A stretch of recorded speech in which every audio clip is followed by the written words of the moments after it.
I wonder.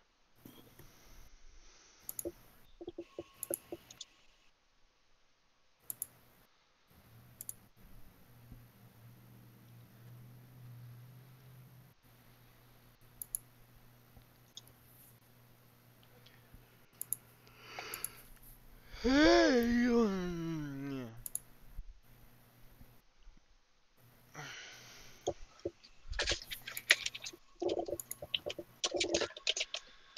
Alright, okay, it looks to be stable.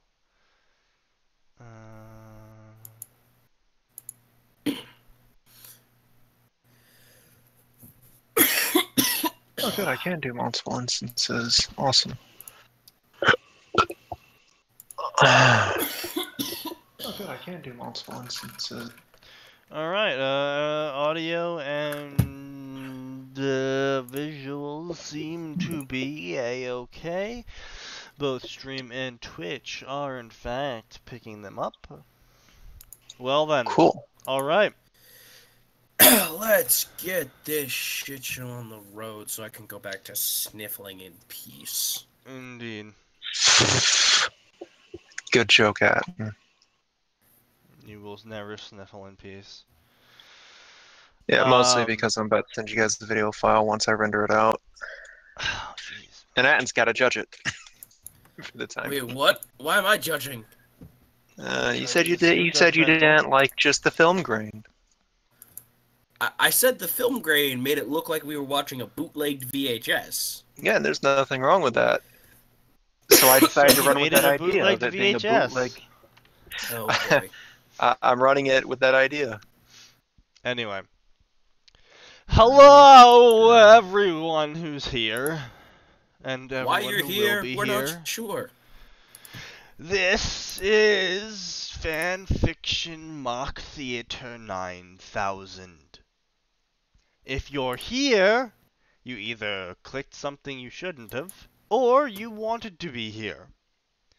In which case, for some reason, go to a doctor. As always in Fanfiction Mock Theater, as hosted by me, SneakyDevil, and today we're being joined by Atin and Max. We look at bad fanfiction, and we laugh at it, and cringe at it, and sometimes offer constructive criticism. Maybe. Now, today we do have something a little bit off track because it is continuing the drama saga of the previous fan fictions. Previous casts? I don't know. Whatever. The previous mock theaters that we've held. There is a certain author who has stayed in contact with me despite my prickly reviews I've given his story. And in fact has went so far to request me to view his chapter 3. And we did that last time around, and it was bad. And so you sent a response to that. And then after we finish reading out this response, we will move on to whatever trash fanfiction we can find today, which will probably be the ones Atin had recently found with Ruby and, what's that, right, Ruby and, Ruby and the Beast? Are you guys okay? No, my mind's blanking out. Fire Emblem. There we go. Ruby and good, Fire Max is Emblem. here for this one too. Okay. Yeah. Alright, I'm actually legitimately worried about you guys now. Like, Sneaky, did you manage to tire yourself out with the Dishonored stream? No. I think I'm more just apathetic to the existence of humanity today already. Yeah. You're just a cheerful bundle of fucking sunshine today. I try to be a bundle ridiculous. Of sunshine. You know, it's yeah. Anyway, Let me bring up the review I made so it's a bit more intelligible for someone who does not know what I said. You mean most people. Now, this is one thing I look forward to the day when, like, one of these people sends you a PM. Did you fucking read this out loud to a stream? You know, Yes. I am truly waiting for that day. I am. I honestly want someone to PM me. Holy fucking shit, did you just feature this? I'm like, yep, your cancer is for the world to see once more. Alright, so, in Chapter 3, as a recap, self-insert OC, who's 10 years old, and Harry Potter canon should have just received their wand, apparently is a master at one of the hardest subjects in the Harry Potter universe. And they're super special and really good at all this stuff, and man, aren't they so smart and herpter. More special stuff for OC to be special at. And his response is confusion when I pointed out that his OC was being special. To his second point of me pointing out that, as known by canon, metamorphs are not masters of transfiguration. They're not instant masters of their own abilities. They must be trained. Sort of like Tonks was. Secondly, she has training by Tonks herself, which I plan to mention very soon in 2 to 3 chapters. She is so good at transfiguration because that is just her thing. Okay. I said this before, and I don't know why you even really get this. Saying it's just their thing is not... What he said in the chapter was, oh, you know, it's because, why does she know all this stuff? Oh, it's because she's a metamorph mangus, and they just know stuff instinctually, on an instinctual level. Now explain this instinctual level stuff to us, because you're just so smart. Hi, actress. And, you know, it's like, okay, how can you not see that as... and ignoring everything else, how the fuck is Tonks, who is in school herself, not even an Aurora, how the fuck do you say that? I think it's an order. Aurora. Aurora? Is that what you're trying to say? No, the fucking special police, whatever. The elite police. Special police. Special police on the job. Led by Officer Patrick Starr. Yeah. The elite police of the country. You know, like. Yeah. Yeah. She wasn't.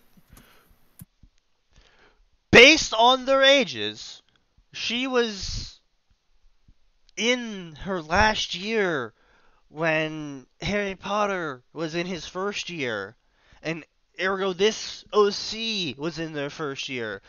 So she didn't even get Aurora training yet, let alone Also, become a master at anything. Why would Tonks be training her? Like, yeah, why would Tonks be training her? She was kind of banished with her family.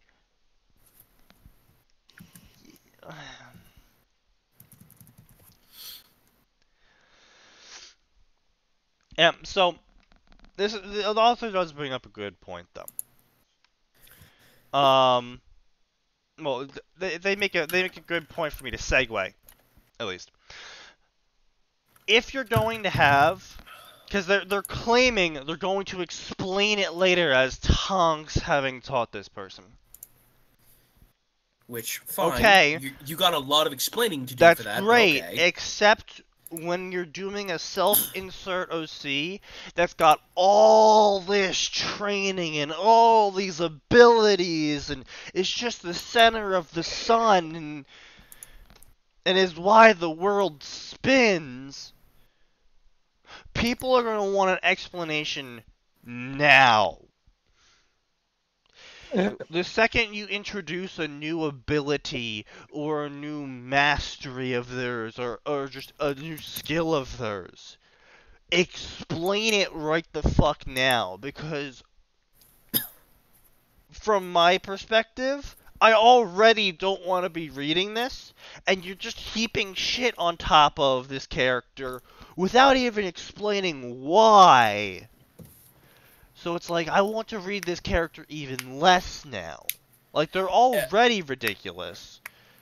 Don't keep giving them more abilities and be like, yeah, you know, I'll explain that like 5 chapters down the line. Now, if you start your story and your new special main character has like one thing they're really good at, or even if you're halfway through the story and you introduce something they're really good at, if it's one thing, you don't have to explain it right then and there, because most people will say, this is the one thing this person's really good at. Yeah, like I've said before, the 75% rule for fanfiction. Never make a character stronger than 75% of the strongest character in the canon. Yeah. I don't think I've ever heard that rule from you. I've talked about it a couple times. I was gonna say he's said it a couple of times. I have heard it. Yeah, but don't forget, I'm only here like half the time. I know. I was just telling you. It's obviously not an all-encompassing law or something, but it's certainly helpful if you're just starting out in terms of writing and plotting and whatnot.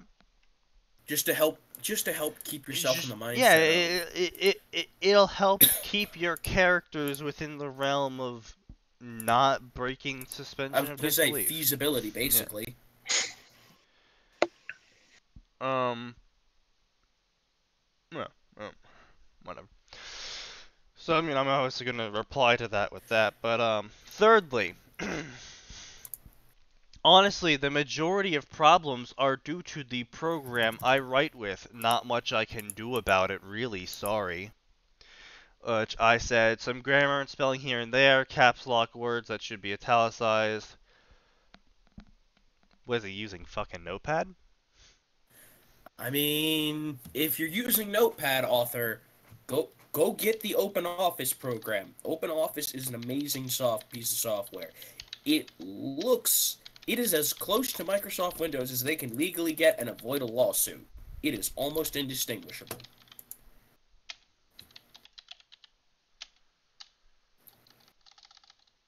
Well, yeah, no.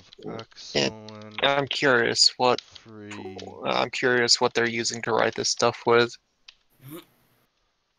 Also, I find it funny. The majority of the problems are due to the program. Like, no, I'm pretty sure the majority of the problems are because you're fucking lazy ass piece of shit. But that's... Yeah, no, the majority of the problems are a direct result of your typing skills. All right, you can't blame the program for your crappy language skills. Like if it was misplaced, if it was clearly misplaced formatting, like, oh, these paragraphs are set up weirdly, or it's not. These line breaks aren't the way I wanted them to be.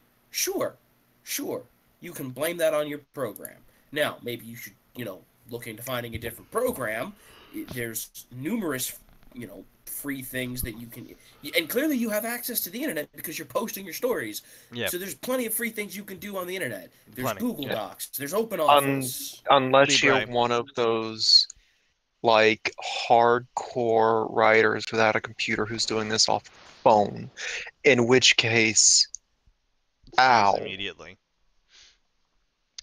But even if they're doing it off the phone, there's still Google Docs, which would take care of any of their formatting problems. Also true. Fourth, again, legally, so I cite something that's basically sort of implied in canon here, is that in the first year, more or less it's implied that everyone, regardless of status, more or less gets their wand only a couple weeks before they begin school. Like, the families do not give their kids magic lessons before that. Well, because I was gonna say because it's illegal, right? I wouldn't say that's why I say it's illegal, Okay, but it's but heavily frowned that's on. like the only thing I can think of as to why all these families will, for whatever reason, not do magic lessons with their kids beforehand. Yeah, I was gonna say because unless there was something, unless there was a reason for him not to, like, do we really think that people like Lucius Malfoy wouldn't have shoved a wand in like 5-year-old Draco's hand and expected him to Wingardium Yeah, Leviosa? that's what I was saying. Like, if you could acquire wands for children A-okay, you wouldn't think they would just shove one in Neville's hand when, his family was, like, torturing him and shit to make him produce magic to prove that he wasn't a squib? You wouldn't think the family wouldn't just have, shoved a wand into the kid's hand and made him do, like, sparkle magic or something, No, no, no, they tossed them off of shit and stuff, which implies that they did not, at any point in time, go, we should give him a wand and see what happens. No. They were like, we shouldn't give him a wand. We need to force the magic out through other means. Which means there's Yeah. something going on there with kids and having wands before they're 10. It doesn't happen. It apparently doesn't happen. So, But whether it's it's because some because there's so cultural few thing, wand some shops, law then they thing, simply won't maybe it's sell dangerous for them. the kid, who the fuck knows? At the end of the day, all we have is a bunch of circumstantial canon evidence saying nobody gets their wand before 10. And that's what you gotta work with, unless you're gonna just flat out ignore it, at which point, well, you're gonna have a lot of butterfly effects going on in your AU now. Yeah, and also this is just something else I want to bring up. Hmm. When people have their special snowflake who's been training for years, Hmm. they either completely gloss over the effects of what that would do to, Hmm.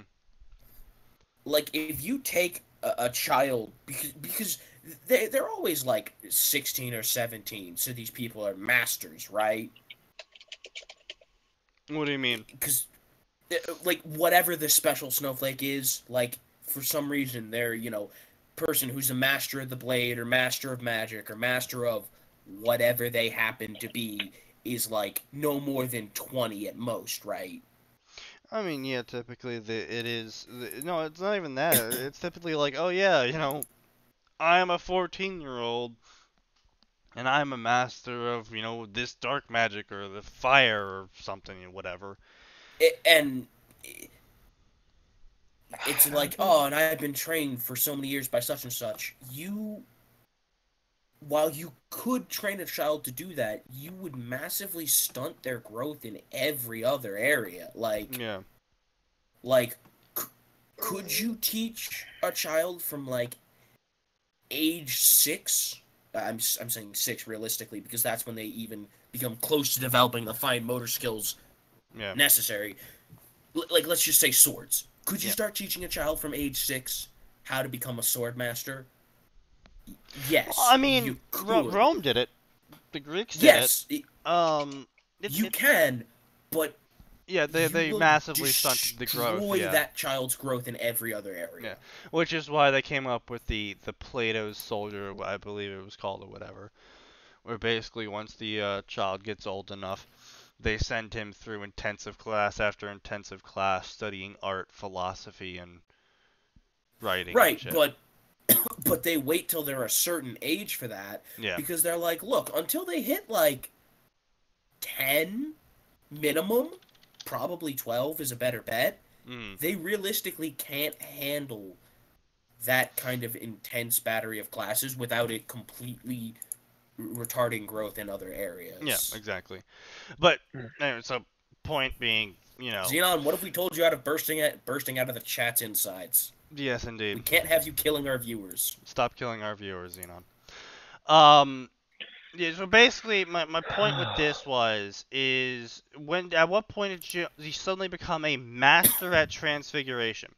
Because I don't care how much you've trained. You are fucking 10 years old. You are a master of shit. Literally, you are good at taking a shit. That is all you should be capable of being a master at the age of 10. Yeah, because this is like even transfiguration is absurdly complex stuff. Oh. Sorry, Sneaky, did you Hmm. change the stream title? To Fanfiction Mock Theater 9000? It looks like it's still Dishonored 2, very hard, No, clean hands no. on it. So, On mine it says Fanfiction Mock Theater 9000. Yeah. okay, I'm just gonna casually shoot Chrome. Don't mind me. Here's shotguns in the background. And then I also commented on their really shitty attempt at a French accent that basically just made me want to gouge someone's eyes out. This is just another thing. If you do a accent of any kind I in honestly, your writing, there is dozens of accentifying machines out there on the internet that'll take normal English and turn it into a Russian saying it, into a German saying it, into a French person saying it. Obviously, they're stereotypical accents, but apparently that's what you're aiming for. I was gonna say, but here's the thing: when you're writing, unless the character very specifically does not have a stereotypical accent, you want to give them the stereotypical accent so that your reader can hear it in their head. Mm. Yeah. And the other thing is, there are, with German, with British, with French, and Russian, there are a couple of different stereotypes you can't pick from. I'm not saying that you have so much, but there's at least 2 or 3 for each of them. And with things like English, there's usually 3 or 4. Sometimes 5, maybe even 5, depending on how good the accent machine is. I mean, for English, you would have British English, you would have Southern English, you would have American English. Well, and not just that, you'd have things like Australian. within American English. There's also New Zealand. Fuck New Zealand. They're basically Australia. But then even within, say, American English, there's the options. Like you said, there's Southern English, but there's no, honestly, I wouldn't expect. East Coast. No, I wouldn't expect there to be an accent machine on the internet for anything past the ones that I've named for English. Maybe, but certainly no. You under British, you certainly left out like Cockney. Well, that is the stereotypical British, and that's what I would expect from someone who is translating it into. Here's the thing: there's Cockney and there's the 2 stereotypes. There's Cockney and there's posh. That's true, I suppose, but everyone expects Cockney. You know. Depending on the character, though, like they might be expecting. I'm just saying. No, I know. I'm option. just saying you're more likely to find a Cockney True. machine than you would be a posh. But yeah. Because the posh is more about like the words and how you're using them rather than changing how the words being spelled. To put emphasis on one letter or another. But anyway, so yeah, that's their response. I'm going to type up my response back as I say it out loud, and then we'll move on to fanfictions. Actual fanfictions, and you can stop hearing me ramble on about nothing. If we can, I want to start with the one that I brought up while my voice still actually exists.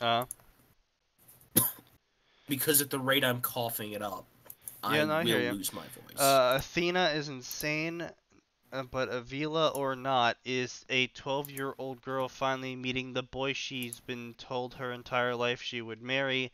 Once again, it'll be explained soon. But see, okay, my big problem is what this author is saying. It will be explained soon. Here's the problem with that, author. You keep saying it will be explained. It will be explained. And while you can do that, very few authors have the skill to just put information off to make their readers wait. Not even authors like Tolkien did that. Like when Tolkien was talking about what the ring could or could not do, he didn't hand wait. There He's are like, very the few ring can do breadcrumb this. authors.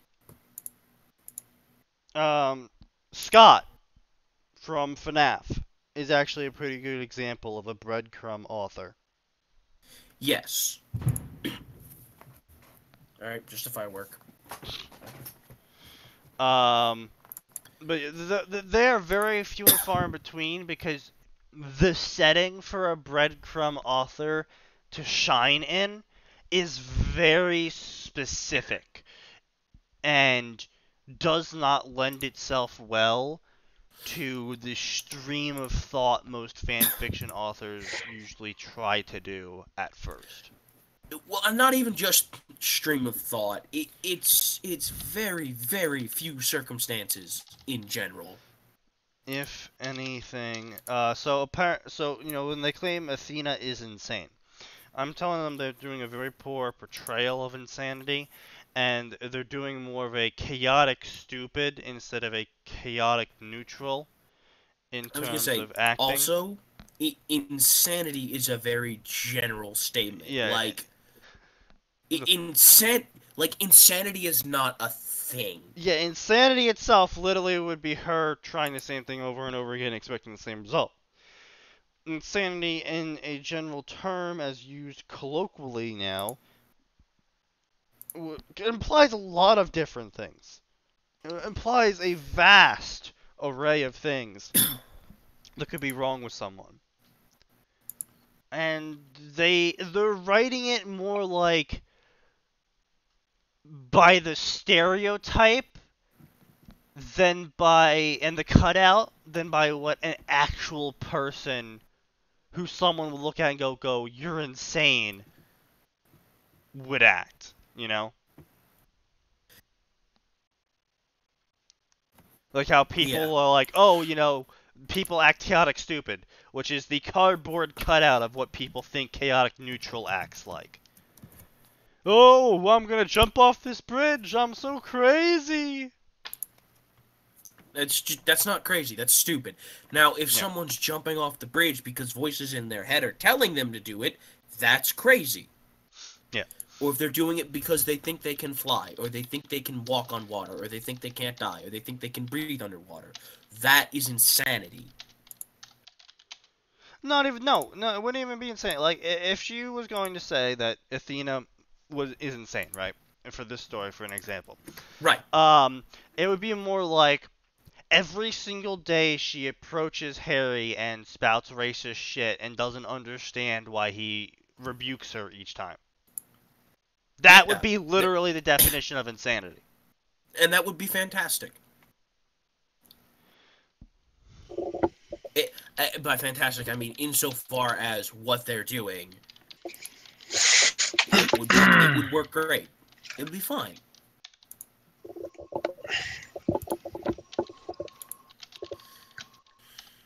Oh, she's so crazy.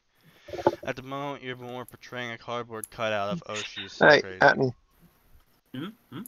go check the Contempt Theater folder on Google Drive. I've added a new folder and dropped 2 short videos in there. Will do. Also, Athena is insane, as are most blacks. Again, I don't know a ton about Harry Potter. Is that accurate, Sneaky? Is that the author just speaking out of their ass? Is that a fan in theory? What? So, speaking of insane. Blacks. It's sort of more of a fan in theory. Based on how the blacks have turned out in the book. Okay. While Berga was a complete fucking psychopath and was just blind to everything but her ideology. Bellatrix was, again, was a sociopath. Uh-huh. Andromeda turned out quote unquote fine, but that's only because we think that because we really don't get any screen time with her. Gotcha. Narcissica, um, is sorta okay. Again, not a lot of screen time on her. Right. But the big ones is Cirrus. His brother Regulus is implied to be a little bit crazy as well because, he joined Voldemort and then at the end Uh-huh. betrayed Voldemort and got himself killed for it. Uh-huh. But there's not a lot of proof Right. out there to say blacks are crazy. Just a general. They all seem like they're a few screws short, as it were. Yeah, pretty much. Also, Max, having looked at both sets of footage, I vastly preferred the second one without the wave effect. The wave effect just made me annoyed and. Yeah, well, I also lightened up on some of the grain and the interlacing. I think all of those effects stacked together probably are going to give people seizures on the Yeah. first one. The Yeah, second one, don't give people seizures. We actually want them to watch. That is the our last material. thing we want. Yeah. We're not an episode of Pokemon. We don't need to give people seizures. yeah. Yet. Sneaky, if you want to go take a quick look, you don't even need to see all of them all the way through. Just like a few seconds in each one will be enough. Mm, mm. Oh, Anyway, I don't know. I moving could try and on. vamp.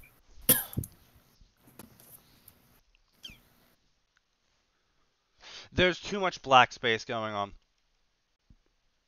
Yeah, he's gonna fix the black space with theater curtains in the background. Okay, fair enough. Okay, we'll go here.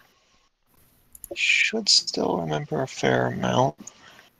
Anyway, let's get back to this because we got viewers and we need to keep them entertained. Indeed. We have a viewer.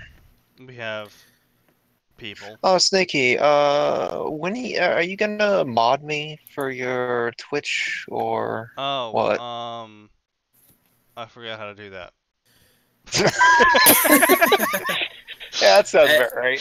I was gonna say, and Max, I can't mod you, so I mean, it's not like we have a massive influx of users that we need to crack down on the memes.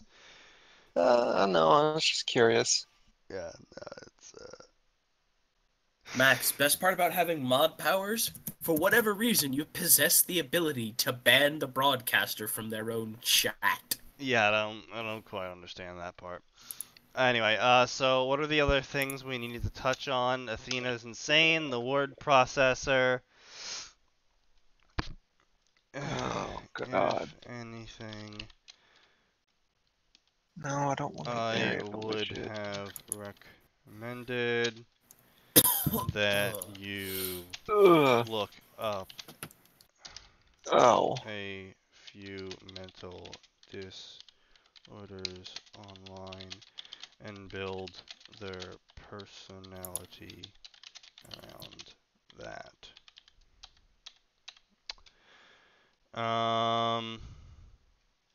Okay, so Athena's insane. Pretty much the only thing left is okay, yeah, the amount of time that it takes to explain this stuff and her getting her wand beforehand.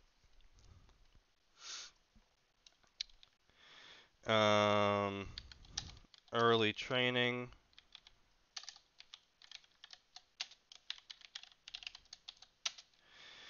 See Roman soldiers / Greek soldiers. What is that? The Plato's soldier? Yeah, I was gonna say, Plato's man? I would Google that.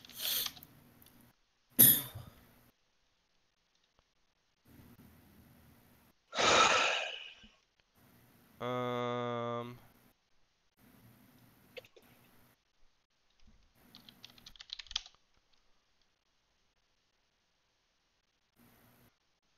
The soldier, citizen, scholar.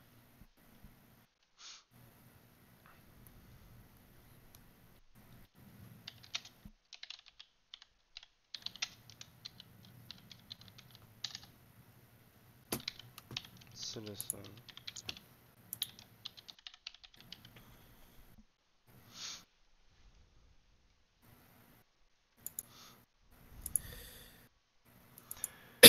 Cistern, yeah.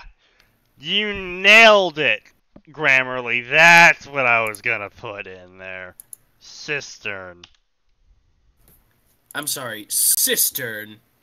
Yeah. Well, first of all, you butchered citizen, but yes, cistern. Not what I would have said.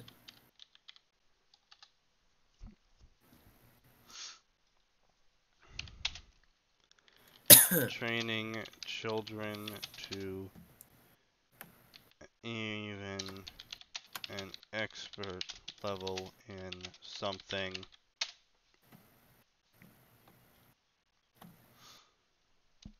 at early ages would severely hamper them in other important areas like social skills.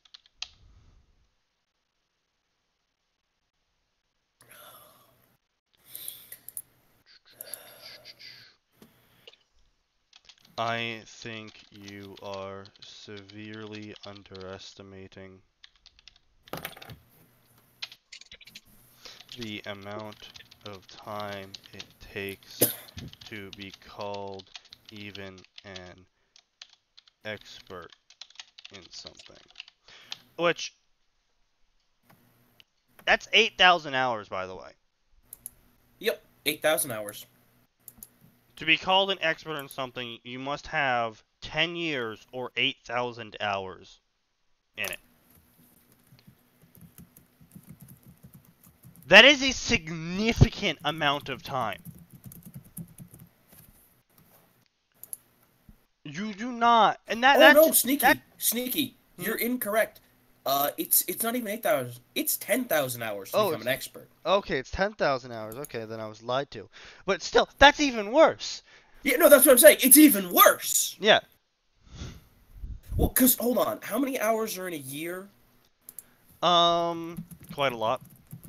Okay, I mean, yes, but...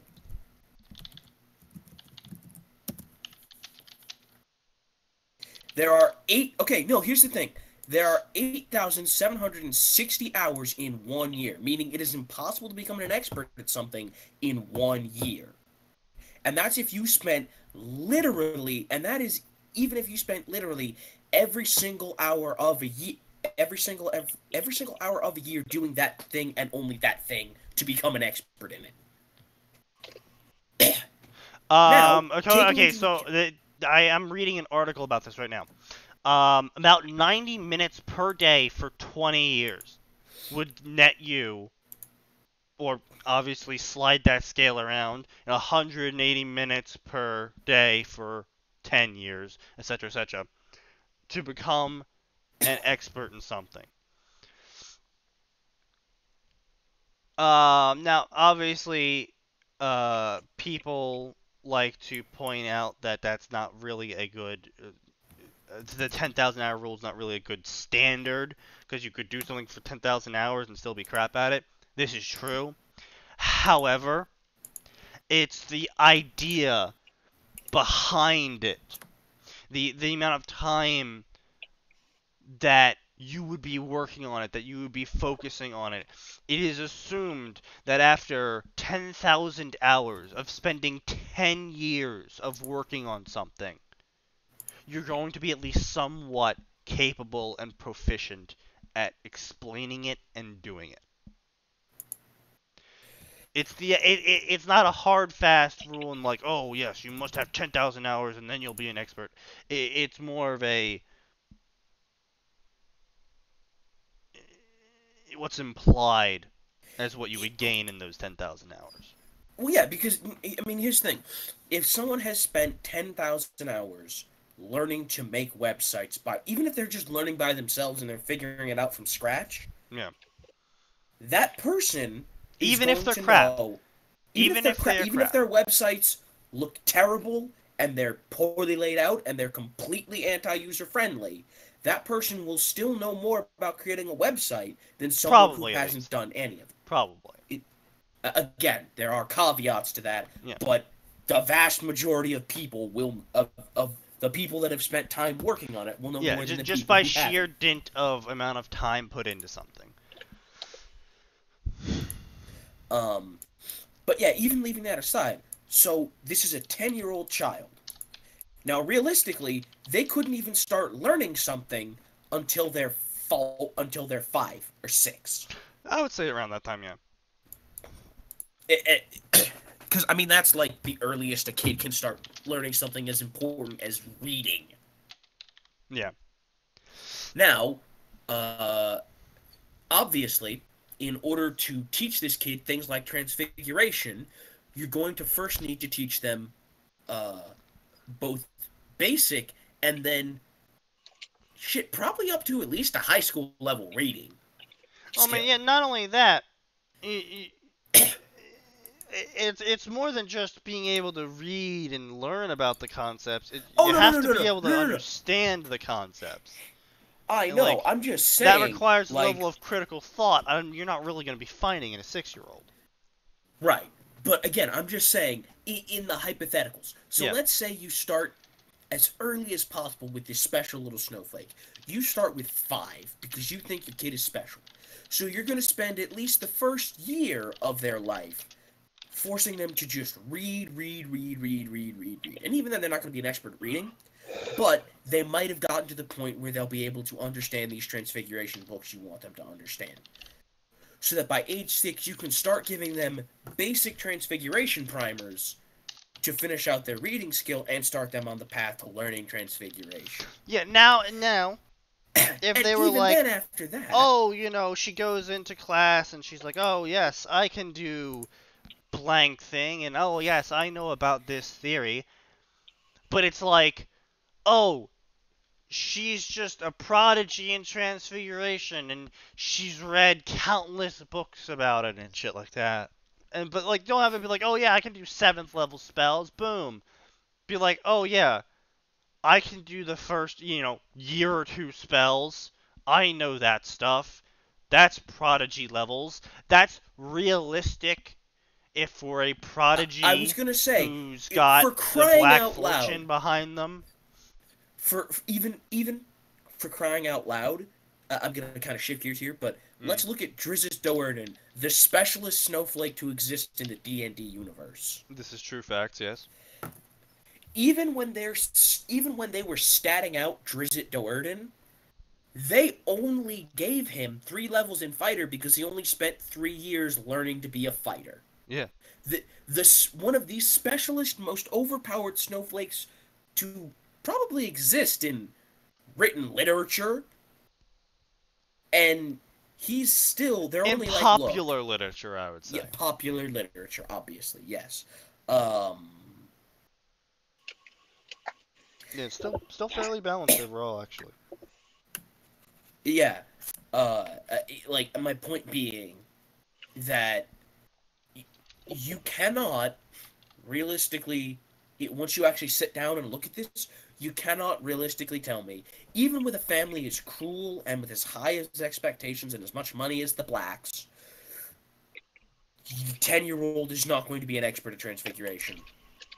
Not even in the colloquial use of the term expert, in that they're really freaking good at it. Yeah. They're not going to be. They should be. Because again, there's 8,760 hours in a year. Yeah. Because it's a child, you are automatically going to lose at least half of those per year to sleep. I would say a solid 2/3. You're going to lose even more to the fact that it's a 5-year-old, and you can't fucking make them focus or do anything. You can't. And even if you make them sit there and read, they might just be glazing blankly at the page, or have a glazed over expression staring blankly at the page.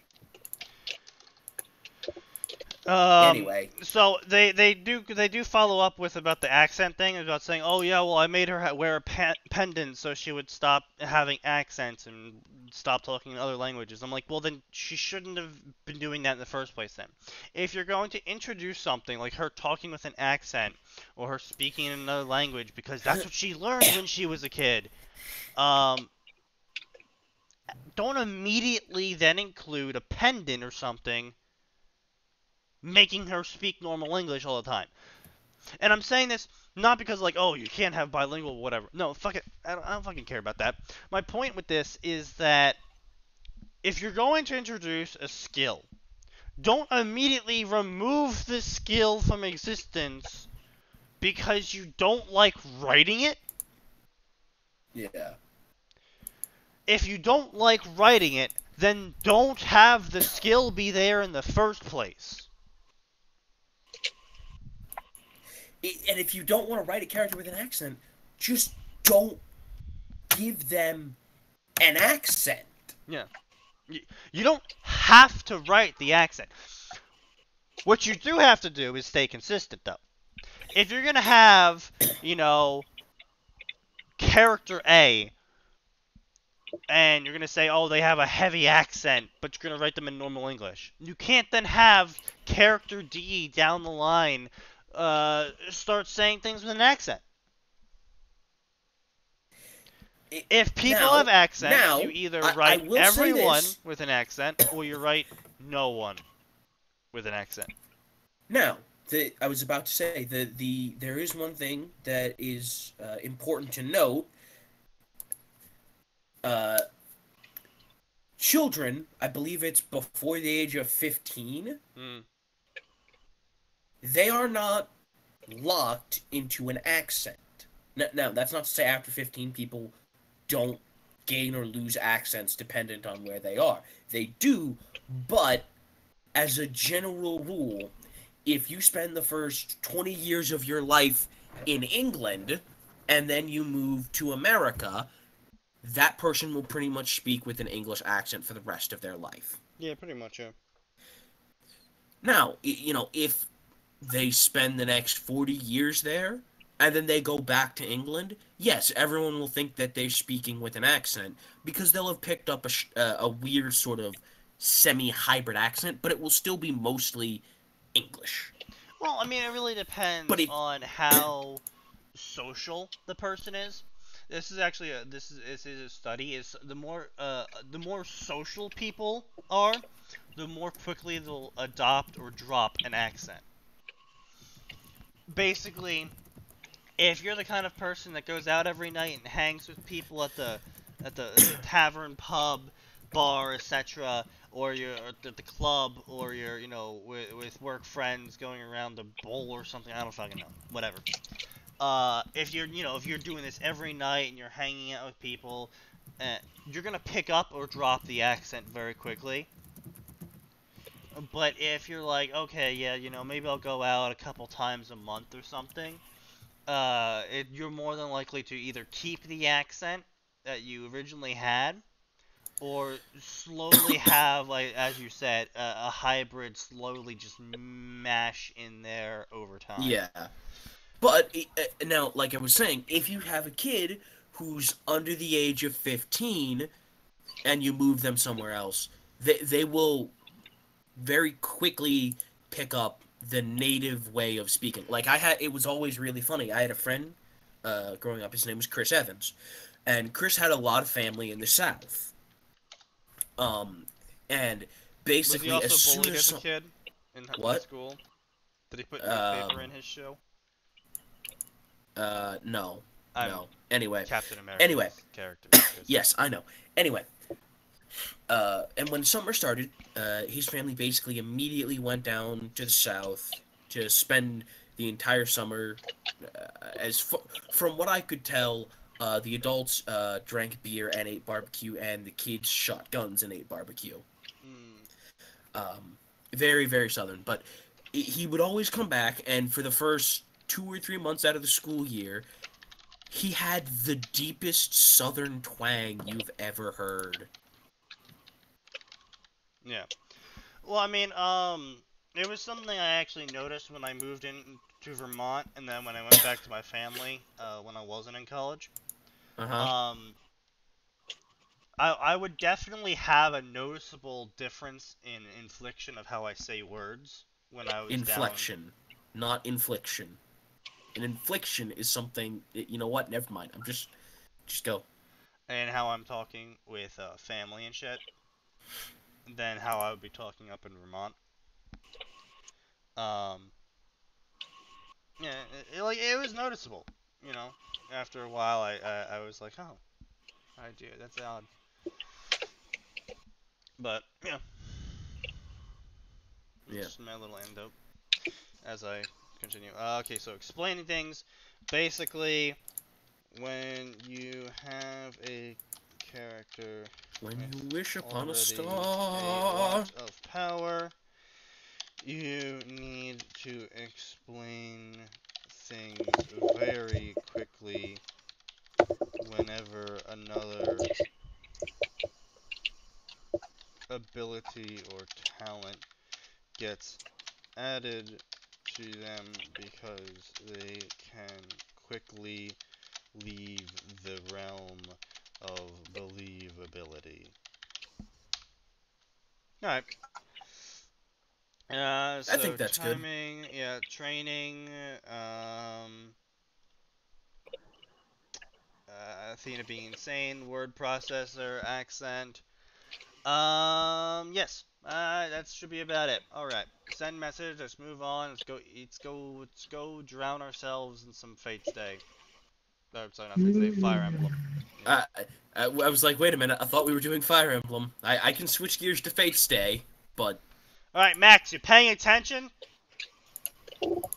Are you guys done talking about stuff I don't know about? Yes. yes, we're moving on to Fire Emblem. We're And moving on don't to worry, stuff this you one's might know Awakening, about. so All right, then yeah. Let me just. Sorry, I'm exploring one of the maps for things I can do. I was considering doing a sniper arena for the three of us, and I said, fuck it. Maybe I'll just run a scenario for you two instead. Mm. Yeah. yeah. Arm Editor's got a lot of shit going on in it. It does. Oh, Armor Editor is super intense. Now, There's what a I think would reason be why awesome was if you could if you could set up an ODST map for us, because someone made like beautiful ODST gear for the game. Anyway, so more on topic. Yeah. Um, Right. why don't you start off reading the summary and reading it in general, because I don't know most of this shit. I'm gonna get some water. All right. After getting sent through the veil, Harry and crew end up in Elise on the verge of a war. With the help of Crom and his group, they will go on an adventure unlike any before as they try to find their way home.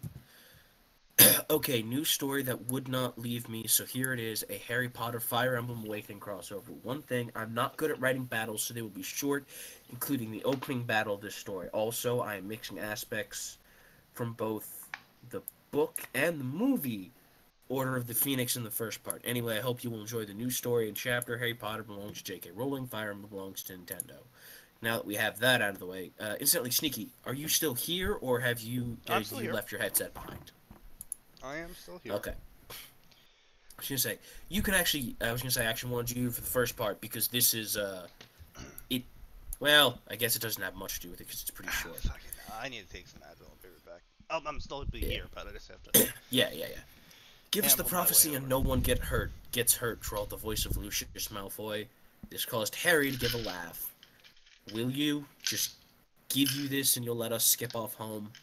This did not sit well with the female Death Eater next to Malfoy as she tried to summon it. Summon what? Oh, the prophecy orb. Ah, okay. However, Harry was ready and quickly threw up a shield spell and managed to avoid dropping the prophecy. No, the Dark Lord needs the prophecy now, shouted Harry. Reductio, 5 different voices behind him bellowed. 5 curses flew in 5 different directions, and the shelves opposite them exploded as they hit. Run, shouted Harry, no punctuation. While the shelves swayed, causing other prophecies to fall and shatter on the ground. They ran as fast as they could. You know, that is pretty shitty of you, Harry, just smashing prophecies on the ground. Yeah, yeah. They ran as fast as they could through several doors before ending up back in the archway room. Before they had time to react again, all but Harry were taken hostage. Wow. Wow, the author really doesn't want to include combat. That's going to be kind of a problem for you, author, given that combat is pretty central to the Fire Emblem games, given that it's a strategy RPG. Yeah, I can kind of see how that would be a problem. Yeah. Well, no, if he's focusing on awakening, he doesn't have to worry about battles. He's just got to make sure the breeding simulator is done properly. Please don't make me laugh when I'm blowing my nose. How was I supposed to know? You should have just known. Although, my nose is remarkably clear now. Congratulations. I guess laughter is So, the best medicine. other than that, I'm already seeing some grammar issues here and there. Read to me like one of your French girls. I'm sorry, Devil Spidey. I cannot read to you like a French girl. Because I am neither French nor a girl. Han. My voice no longer goes that high. My voice only goes that high when I'm panicking. We just had to get him to read in a constant state of panic. Anyway. But yeah, some small grammar errors. And by the way, this is after having gone through the Fire Emblem Harry Potter crossovers. This was the least offensive one I could find. Oh yeah, no, he linked me some of them. Whew! Even I have standards for this show. Like, some of them we were just like, this is, nope, we can't do this. It's too low. Anyway. Where was I? Yes. Let's try this again. The Prophecy Potter. Don't give it to them, Harry, shouted Neville. Why does this author hate ending punctuation? Get your hands away from my godson. I almost said vodka. I don't know why. Anyway, it came a voice behind Lucius. Although you gotta admit, that'd make a very interesting fanfiction, Sneaky. Oh. Lucius Malfoy, vodka addict. My vodka is the most precious thing to me. What about Harry? He turned to see Sirius Black standing there, who proceeded to punch him in the face. The rest of the Order showed up and began to battle the Death Eaters while the others took cover. Harry and Sirius took on Lucius and another Death Eater. Expelliarmus, shouted Harry, sending the other Death Eater flying. Nice one, James, said Sirius, catching Harry completely off guard. He then hit Lucius with an unknown spell, sending him backwards. It was that moment when he noticed the spell heading towards Sirius. He reacted quickly enough to push him out of the way, but not quickly enough to escape himself. The spell hit him directly in the chest, sending him into the veil. As he fell into the veil, the last thing he saw before losing consciousness was Sirius rushing towards him, calling out his name. Line break. Doodly doodly doodly doo. This is a scene you'll be very familiar with, Max. It hurts that it's word for word. Is it really? It is word for word. Wait, I'm sorry. What do you mean it hurts? I'm tired of people being like, I'm going to insert character here, but some of the dialogue is going to remain the exact same. It's just a general problem in fanfiction when people do starting scenes over and over. I get tired of it. Okay. That's all. I mean, they worn down on me enough to make me comment on it. That is one of the things that I've been working on with the fanfiction that we're writing eventually. Is that I do typically take so long because I look at their dialogue and I'm like, okay, well, they're going to say some of this stuff similar, but some of this stuff's not going to be said, but some of this stuff still needs to be said, even though they're not going to be saying the same thing here. So how best would their personality that I'm slowly constructing for them say it? It's a bitch.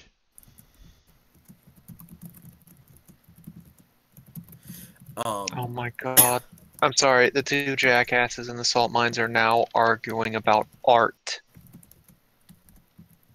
and political statements that go with them. Oh Whoa. my god. Just ignore them. Anyway. Yeah, just ignore them.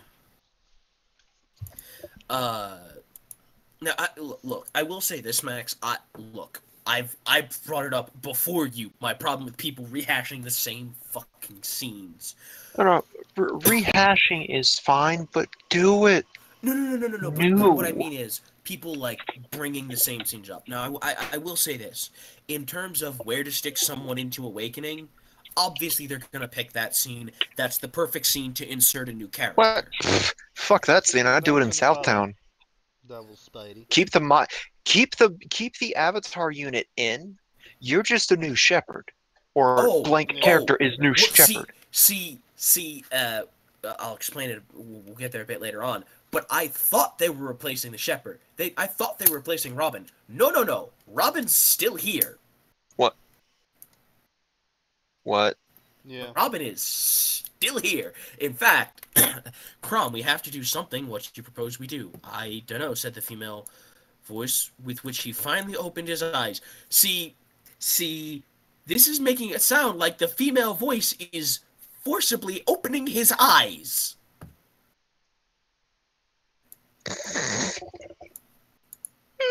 That's weird. Yes, of course it's weird. This is why you need proper punctuation. I'm sorry, what did they fuck up now? Okay, we have to do something. What do you propose we do? I don't know. No punctuation there. Said the female voice with which he finally opened his eyes. He opened his eyes with the female voice. That is fascinating. Also completely unnatural and impossible, but also fascinating. Well, hey, you know, if Naruto can stand on a cliffside while feeling himself up, putting clothes on, and reading from a book at the same time, you know, anything is possible. You're right. That's still we need someone to try to draw that. I mean, I guess if he had shadow clones doing it all, he could, but we're not getting into that. But, Anyway. We were already into that before, yes. Yeah. And saw two people standing in front of him. I see you're awake now. There are better places to take a nap than on the ground, you know. Yeah, not that I had much choice in the matter, said Harry. Okay, so, Sneaky, apart from, Harry, this is verbatim the opening, this little scene right here is verbatim the opening of Fire Emblem Awakening. Now, I personally don't have a problem with them not changing any of the dialogue for this, because the kind of person that these two characters are shown to be, they would be concerned with anyone knocked unconscious on the side of the road, and they would have pretty much the same reactions to anyone, I would think. So I don't have a problem with them not changing their dialogue for the first part. Yeah, I suppose. Give me your hand, said Crom, offering Harry his hand. Now let's help his friends. That part is different, because that part's not there, because when it's in the game, it's just the character that you have created. Also, I'm not really sure anyone would ever say, now let's help his friends. Like, maybe someone give his friends a hand? Yeah, also, it's certainly not certainly not how Crom would say it. Also, this is just another thing, like, why would they automatically assume they're his friend? Like, because the way this has been set up, there's essentially a pile of 6 or 7 unconscious people by the road. Yeah. Like Sneaky, I want you to imagine that you're walking down the road, and you see 6 or 7 people unconscious in a ditch. Are you going to assume they're all friends? Are you going to assume they all know each other? Well, if there's a lack of blood, I'm going to assume they all got real fucking drunk. Okay. That is a valid point. Anyway, Yeah. I just want to skip to this part. Thank you, Kron, said both Harry and the woman at the same time. So you know who I am? Asked Crom. No, you name just came to me. I was gonna say,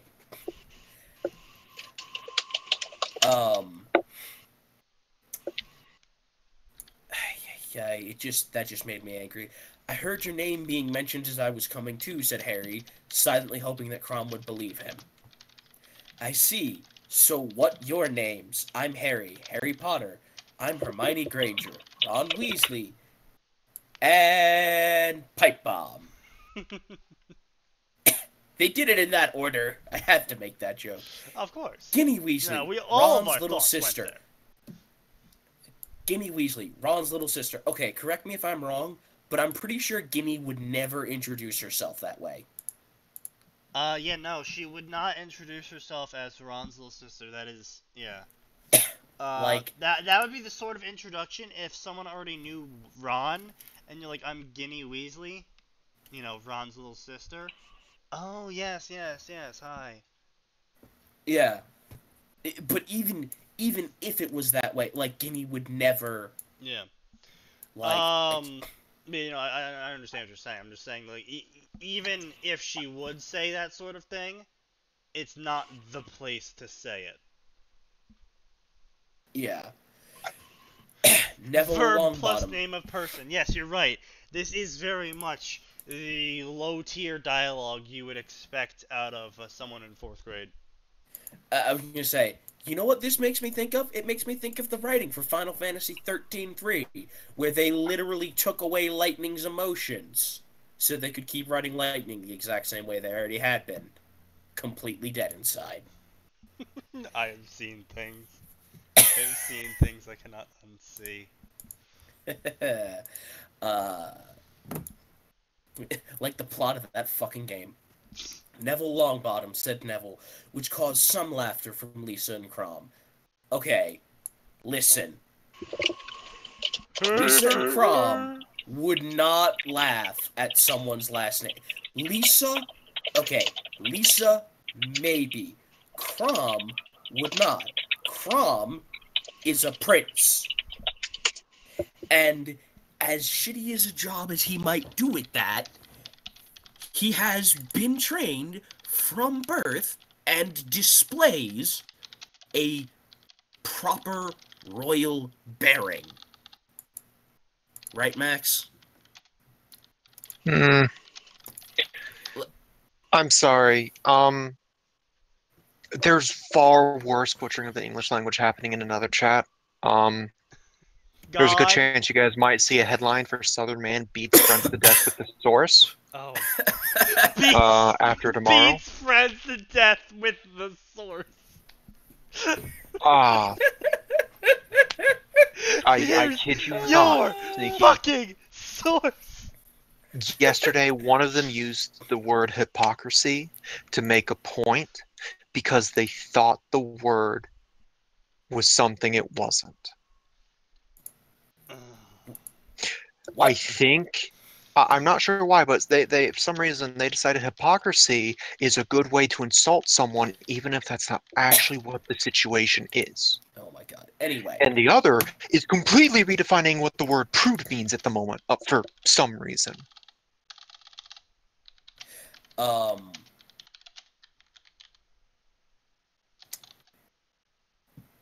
Anyway. But so, maybe Lisa would laugh at that last name. Crom would not. Luna Lovegood, it appears he Nargles haven't reached here. See, I can't tell what they're trying to say because I can't tell if they're just butchering the English language or if that's what they actually meant to say with Luna.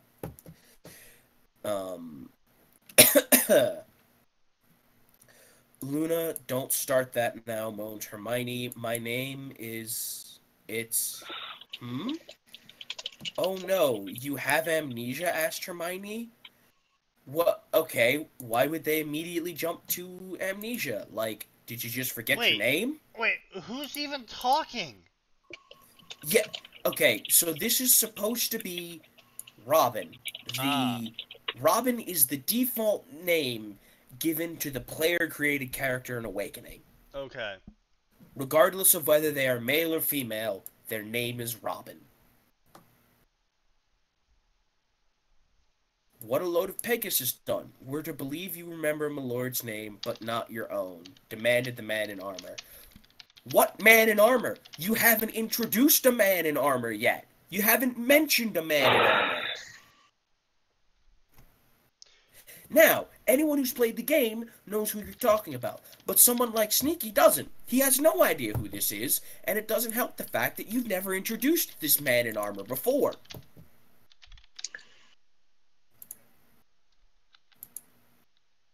Fuck you. But it's the truth. What if it is true, Frederick? We can't just leave her here alone and confused. What sort of shepherds would we be then? Just the same, my lord, I must emphasize caution. 'Twould not do to let a wolf in our flock. Same could be said about the other 6 here. The same could be said about the other 6 here. Frederick, the most suspicious man alive, who was incredibly concerned with his charged duty of keeping the royal children alive, would have spoken up long before this. Because he speaks up long before anyway.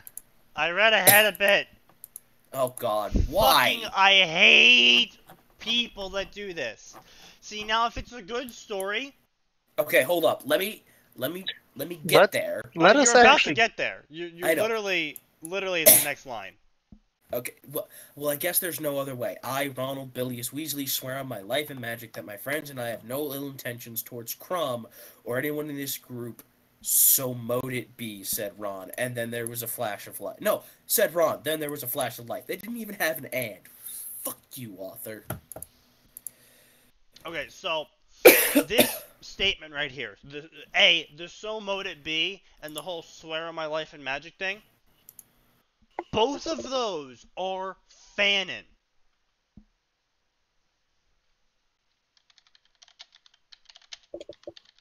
I was gonna say, the only place I know of where you can swear on your magic or promise something by your magic is the, oh my god, I can't think, the Harry Dresden universe. Yeah. Where if you make a promise and you swear it on your magic and you break it, then it will affect your magical power. Like, it will permanently weaken you. I was gonna say, I read the books. I never saw anything like that in Harry Potter. Yeah, no, that is a completely fanon thing, because there was a lot of stuff that people wanted to happen in the books, in their own fan fiction stories, early on in the fan fiction life cycle of Harry Potter. And they're like, well, shit, well, contracts exist because the Goblet of Fire, so therefore people can make contracts too. Yes, so mote it be. And so thus, so mote it be became a thing. Yeah, no, it's a very annoying and frustrating thing. I've seen it done in good stories, and it doesn't detract from that story being good. I've seen people, you know, in Reddit and other sites, you know, be like, oh, if I second see that, I drop the story. That's not a deal breaker for me, unless they're going around and everyone's like, oh, I swear on my magic, so mote it be. You know, then I'm like, okay, Yeah. Fuck this shit. But if it's like, you know, I make a statement and there's no real way of verifying its truth, and instead of like spending 4 chapters on finally figuring out if my statement is true or not, I'm just gonna say so mote it be, and everyone goes, okay, yeah, we'll believe you. That's fine. Because if it's a good story, I like it. Move on. And they do. Yeah.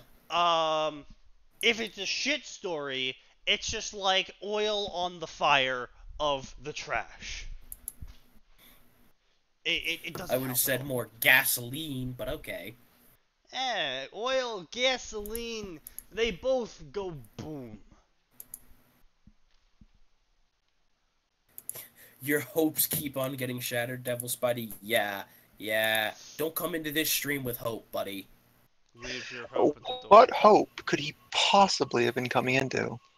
Abandon hope, all ye. You know what? That's what the opening for our stream should be. Abandon hope, all ye who enter here. Just straight up Dante's Inferno. Straight up your Dante's Inferno. I don't even... Whatever. Keep going. Anyway. What was that? A wizard's oath. By swear on magic and my life, I have proven that we have no ill intentions towards you. Otherwise, I would have lost my magic and die. Okay, now, ignoring the That fact that that's is not a... very eloquent for Ron.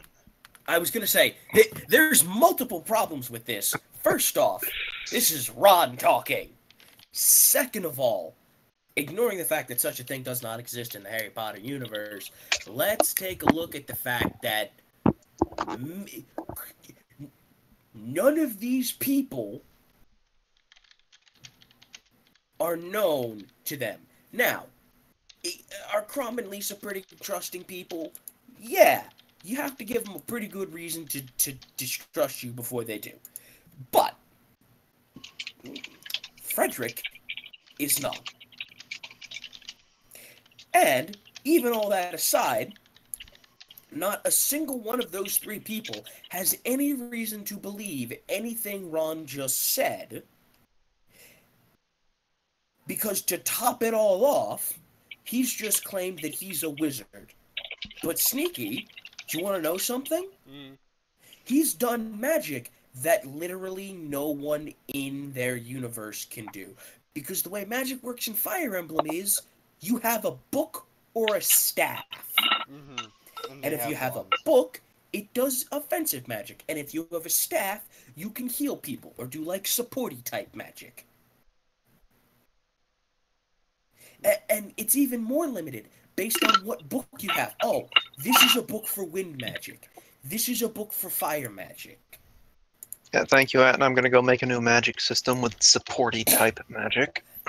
Go fuck yourself. Supporty type. Oh, You know see? what? Well, we have the 5 elements. Oh, what are they? Oh, earth, wind, fire, water, supporty. You know what? Do it. I want to see what you come up with. You jackass. Anyway. But so, like I said, there are many problems with everything that has been said here. That's horrible. I hope you happy that you almost caused someone to die, Frederick, said Lisa, though it looked like Frederick could have cared less if Ron had died. That is true. Frederick could have cared less. Also, that's not what Lisa would have done. That was a stupid thing to do, said Robin.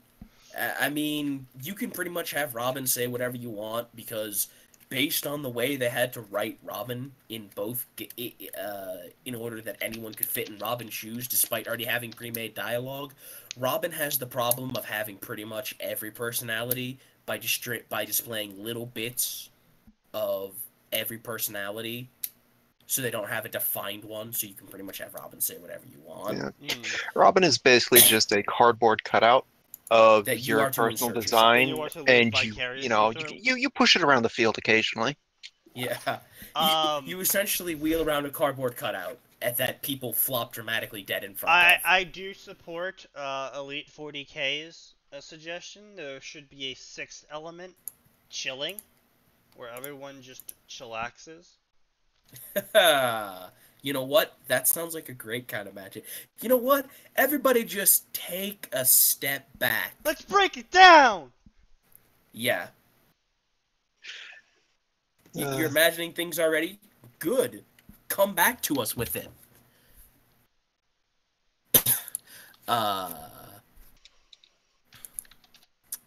Anyway, keep going. I'll say, said Hermione, slapping Ron on the back of his head. Magic, so you are mages. Magic, so you are mages. Magic, how about you put in some Magic, you damn mages? punctuation? Magic come in here? Yes, magic come in here. No, we wizard, not mage. Anyway, go on. Yes, there are lots of mages. Not common where you're from. No, where we are from, we hid because people who don't like or use magic to hunt us down. Or use magic used to hunt us down. So they... Jesus, fuck off. That's horrible. Yeah, don't worry. If you can use magic, then I think you can be a great help to Elise. Elise? My lord. Again. Look. Crumb is super naive. But he's not that fucking naive.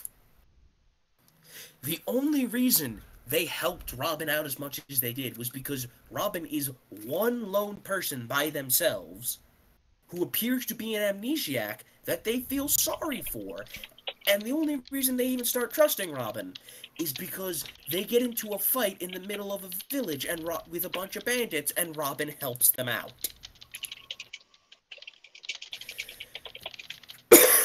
Oh my god, I'm losing what's left of my voice from anger. Frederick, please. This land is known as the Haldom of Ulysses. Our ruler, Emerin, is called the Exalt. That should be capitalized. I suppose proper introductions are in order. My name is Crom, but then you already knew that. This delicate one here is my little sister, Lisa. I am not delicate. Ignore my brother, please. He can be a bit thick sometimes. But you're lucky the shepherds found you. Brigands would have been a rude awakening. Roll credits. Fuck you, author. Why is it still just the same? Yeah. Anyway. Again, like, they seem to be assuming that, like, they're taking the fact that no one knows where they are really fucking lightly. I know that I basically copy and pasted the lines. At least the author is aware of this very So much dialogue as if big time mistake. stopped just for them. Yeah, pretty much, Devil Spidey. Shepherds, you tend sheep in full armor. Where are your sheep anyway? Asked Hermione. You know what? See? Reasonable question. Thank you, Hermione. It's a dangerous job. Just ask Frederick the Wary here. A title I wear with pride. I understand, sir. I would do no less myself. My name is Robin. I just remembered that. Oh, well, we can discuss it later. We're almost to town. You're not almost to town, you fuckwits. See, I like how they're implying that they've like probably been like walking this whole time, and it's just like, but you never said that. You never even remotely implied that. You lazy fuckwit. He who screams louder has the most convincing ideas. So do you scream at one another like that when exchanging ideas? I mean, yeah, we usually do scream at each other. Quite a bit, actually. It's a pretty shouty group of friends. We more or less just scream at each other until one person's just like, I give up, you're dead to me. And then we go come play back Dota. the next day. Yeah. Alright. Oh, Crom, what's look, the... the town! Shouted Hermione, pointing. What? Oh, we're still Again, going. I don't know why Hermione would be so Yeah. friendly with someone she just met. Oh jeez, Max, you don't have to sound so depressed and down. You know, I've never read a Harry Potter book, and I've only seen bits and pieces of each of the movies.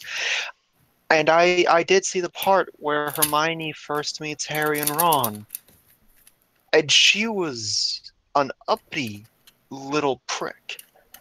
Yeah, she was. Yeah. Real snooty. Yeah. Not now, friendly. 100%. Granted, this is set in Order of the Phoenix, but still. I don't know how far She after the first loosened 4 up years. a little bit. She A little she bit. loosened up to the after her attitude nearly got her murdered in the first year. She loosened up a little bit and just kind of stuck around Harry from then on. And Yeah, pretty much. Yeah. She needed a good dicking and it was never given to her. What? She needed to have someone sit down and talk to her. What the fuck did you think I was saying?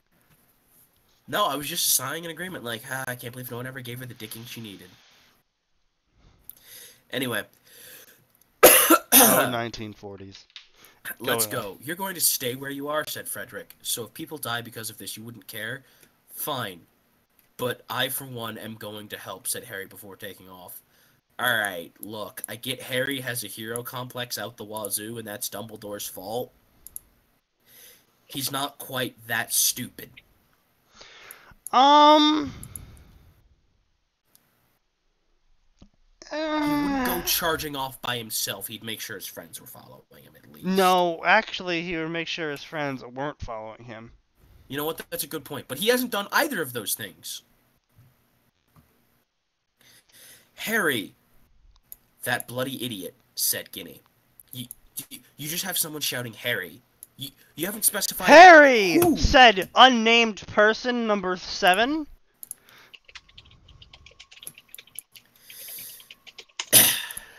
She loosened up. Can't think of that one with a straight face. I said slightly, Devil Spidey. Slightly.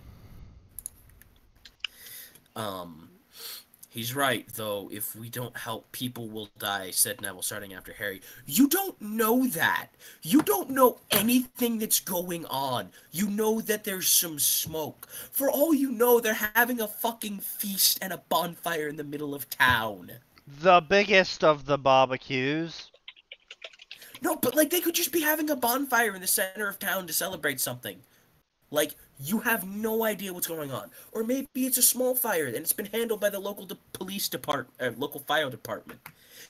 And here's the thing. They'd have a bucket brigade on there real quick because the town that this is centered on, Sneaky, has a river running through it. Okay, yeah, no, that'd be, I would assume that would make it quite easy to put out fires.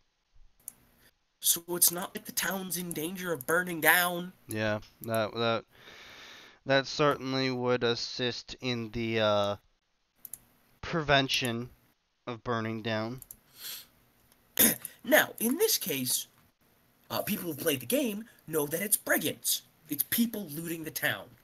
But no one there knows that. No one in this group knows that. Anyway, yeah, let's keep going. Almost done. Let's go, said Crom. A scream told Harry a scream told Harry where to go and saw a bandit standing near a young woman. Saw a bandit. How do you know it's a bandit? Because here's the thing. The bandits in the Fire Emblem universe don't look a lot like bandits. They just look like dudes that are half naked with axes. Like, for all you know, half-naked dudes is what the guard wears. After all, Crom's running around without his shirt sleeves. Like a jackass. Yeah, like that's the thing. Crom runs around without shirt sleeves and a cloak, and these guys just run around without shirts on. Like, yeah, oh, it's gonna be interesting when they go meet Vike.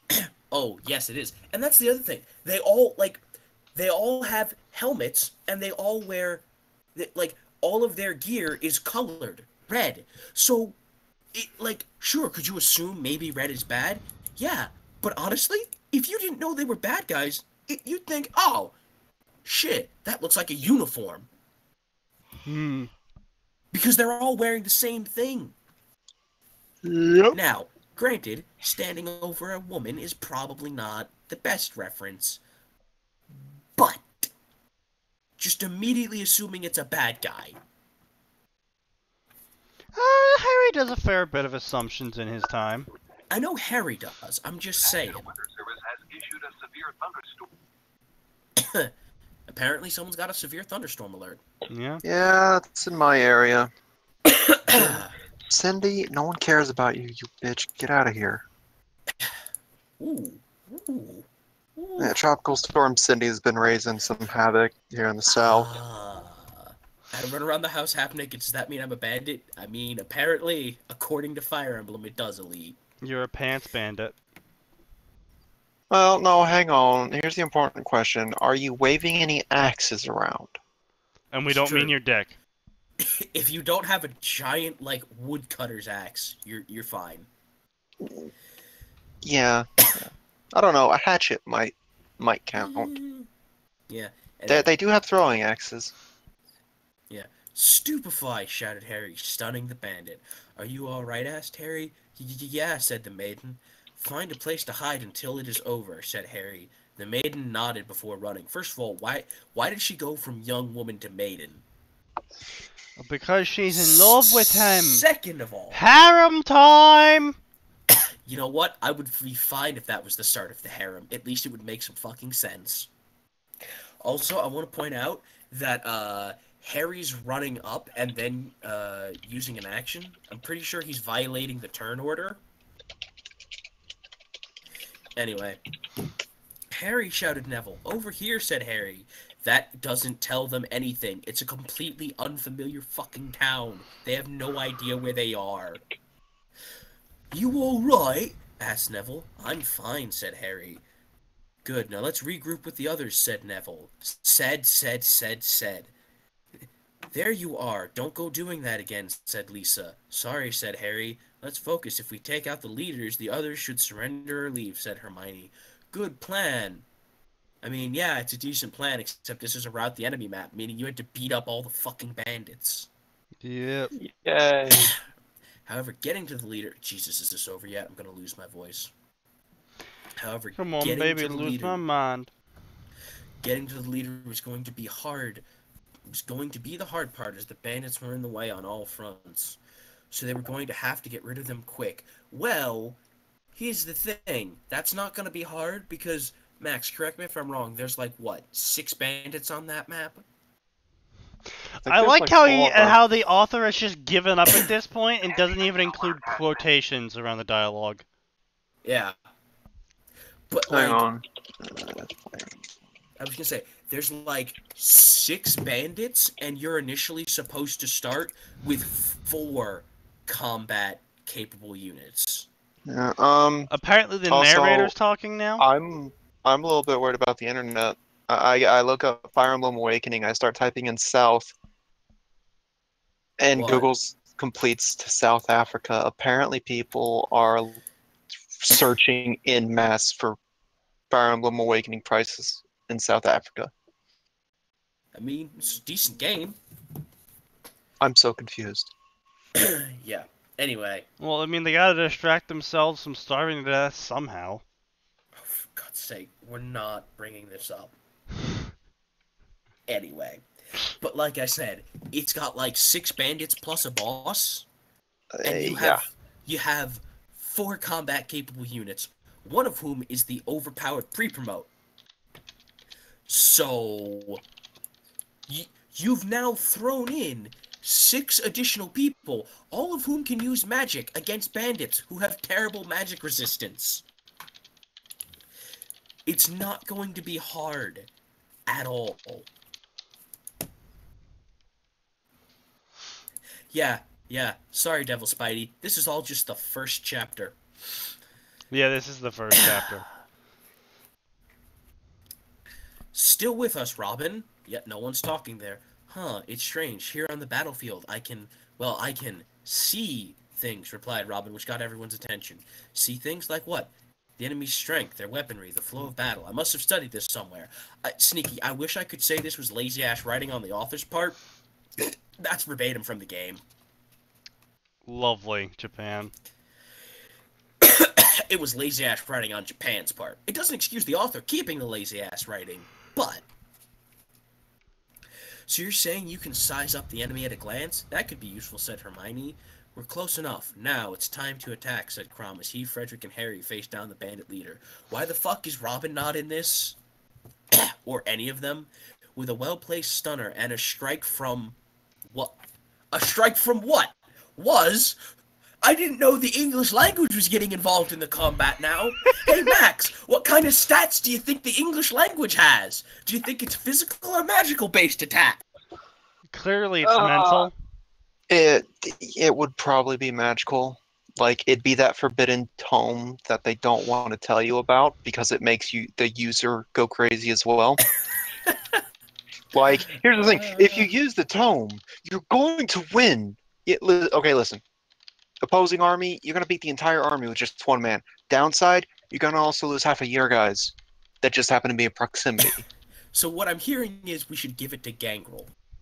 No, the best part, and it's not even a proper tome, it's just a tablet. It doesn't run out of pages. It's just a tablet with a text-to-speech device on it. Yeah. So Lovely. it can't run out of pages. It is the only tome in Fire Emblem history that can be used infinitely. At the sacrifice of anyone in the surrounding area who can hear it. Here's the problem. It depends on which version of Fire Emblem you're playing, because sometimes there aren't limits on the weapon uses, and sometimes there are. Oh, good. Because, like, for instance, Max, in Fates, they did not have weapon limits on any of the weapons. And in a couple of other Fire Emblem games, there was no durability. And in the original Fire Emblem game, if you got Falchion from Marth, by doing like a little mini quest, that had infinite uses as well. Anyway. Okay. So there are tomes that just don't lose pages then. Yeah, because it's pretty stupid. That's hilarious. Oh, that's great. Twitch, why do you double post me? Apparently, it really wants everyone to know. Apparently, it really wants everyone to know. Yeah. We aren't apex predators, we are supreme mass murderers. Yes, we are. Go humanity.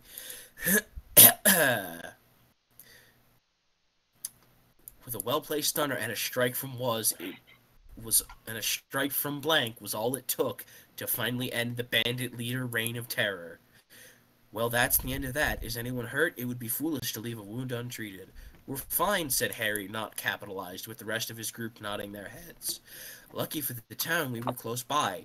But holy wow, Robin. You were incredible. Swords, sorcery, and tactics. 2 of these things were never displayed in the slightest, you fuckwit. They weren't even mentioned. Is this like the infinite ammo thing in movies where it's supposed to be implied it happened off screen? What happened off screen now? Oh, in movies where main character doesn't reload their weapon, the implication is that whenever the camera is off of them, that's when they're reloading. That's when they're reloading, okay. So what? So I'm saying, what are they implying now here? He's saying that, oh, the swords and the sorcery were used off screen because the author just fucking shit at writing combat. Oh, yes. Yeah. But no, because it wasn't even fucking mentioned. Is there anything you can't do? Also, you 6 were amazing. Never seen magic like that before. Okay. First off, Crom didn't gush that much. Did he say it was amazing? Yeah, he did. Because it's pretty amazing for a not pre-promoted unit in the Fire Emblem universe to use magic and swords. In fact, there's only one class that does it. The super special OC class that the main character gets. But he didn't gush that much. And just throwing in, the 6 of you who are doing magic completely unlike anything I, the Crown Prince of a Kingdom, who's seen many magicians before. Yeah, that was pretty cool. I won't mention it again. But it was cool. Fuck you. You're certainly no helpless victim. That much is for sure. This is a case where you lazily copying verbatim what the, was in there. All you had to do was add an S. All you had to do was make it plural. You lazy sack of shit. That's all you had to do. Make it plural. That is still my favorite weapon in all gaming forever. What? The fucking Mass Effect 1 assault rifle that using certain upgrades with a certain version of the assault rifle, you could just hold down the trigger forever and never overheat. Yep. Anyway. Indeed, perhaps you might even be capable of an explanation for how you came here. I understand your skepticism, Sir Frederick, and I cannot explain why only some knowledge has returned to me, but please believe me, I've shared all that I know. You fought to fuck it, I give up.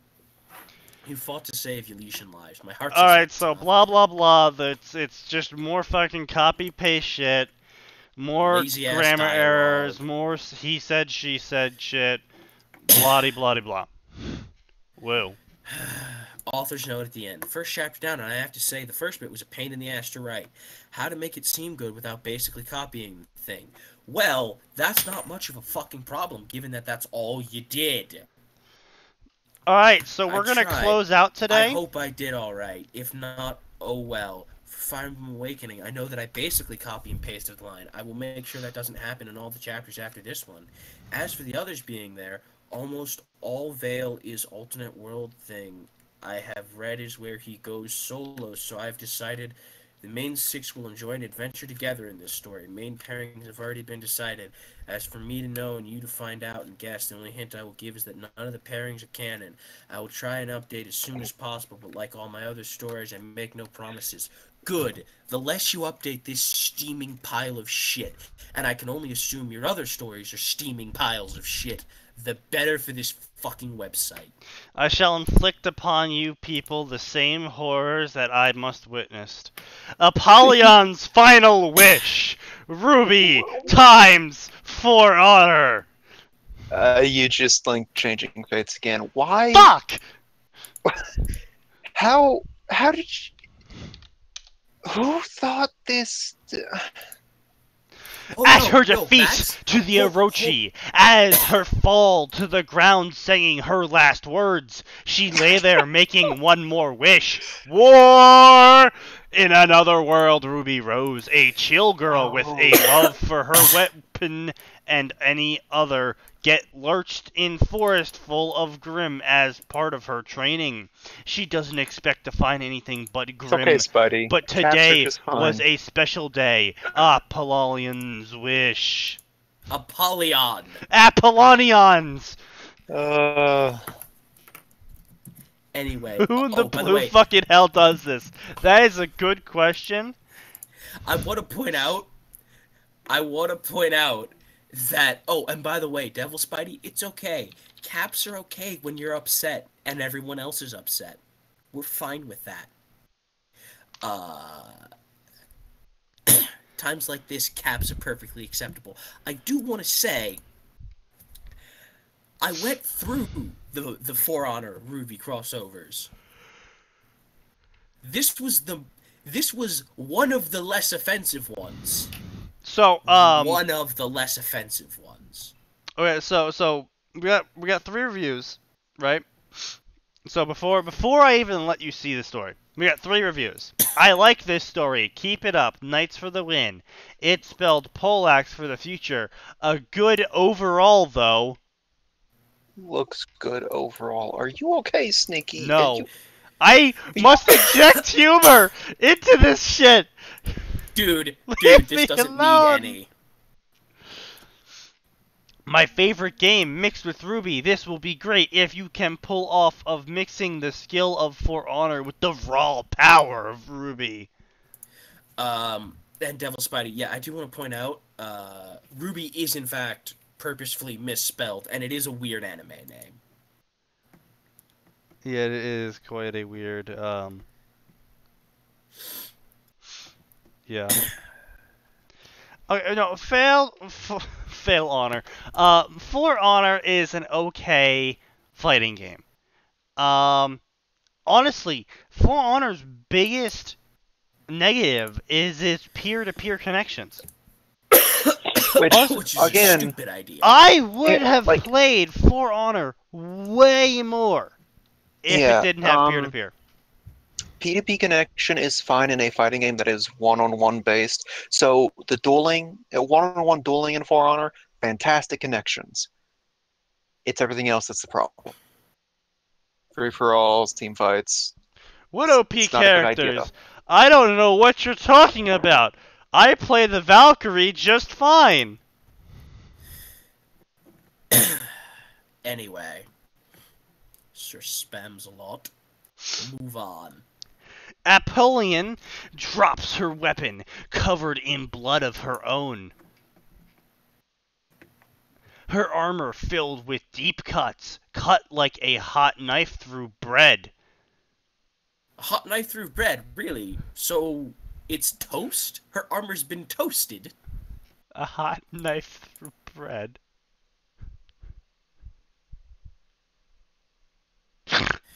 I don't know why, but that's funny to me.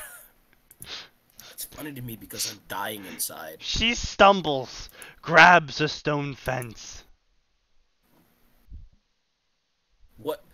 What's stone fence? There were no stone fences. She look over. Knights and samurai staring at each other.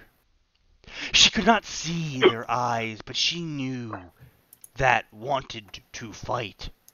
It's over! The Orochi shouted. "I just want you to admit what you are," she said with her voice sounding like rough sandpaper.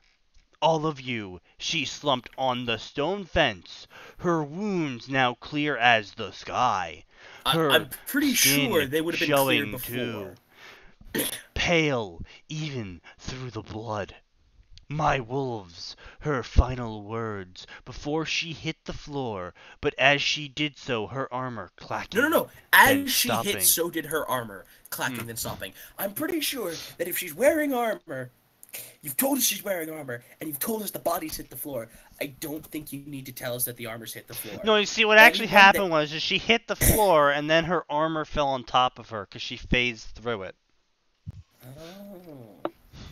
"I just want one more war, not in this earth, but out there." That was her wish. Out in the field, a lawbringer and a warden are challenged by a Kenshi and a Nobushi. I want to point out, why the hell is Kenshi and Nobushi capitalized, but Lawbringer and Warden? Kenshi, whatever.